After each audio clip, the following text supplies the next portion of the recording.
So I'm starting this project and I'm going to take this old, no.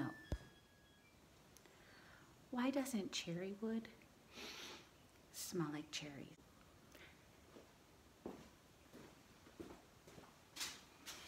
So, I'm not doing a very good job.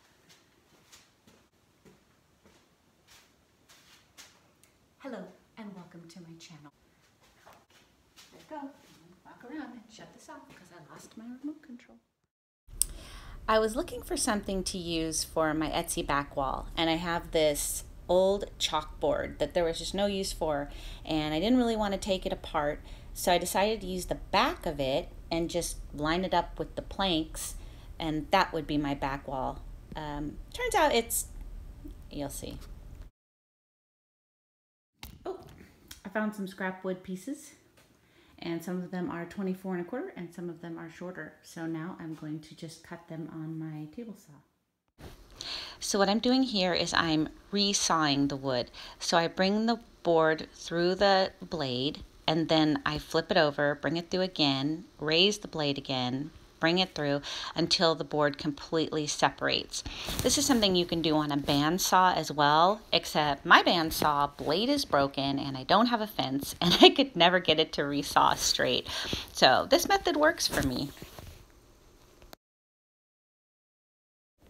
I'll just finish the rest of this up quickly so we can move on with the video.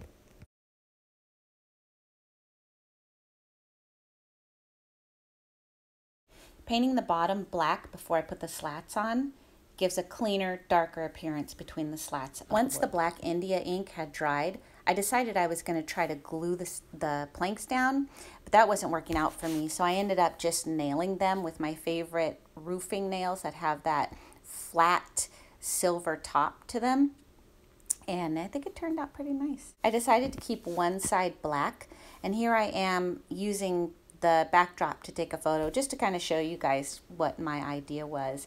And then I kept the other side black so that I could have kind of a contrast, and depending on what the art was, I could use either side.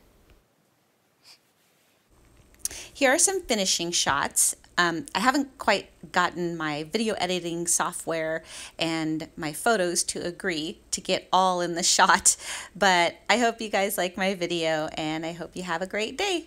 Thanks for watching.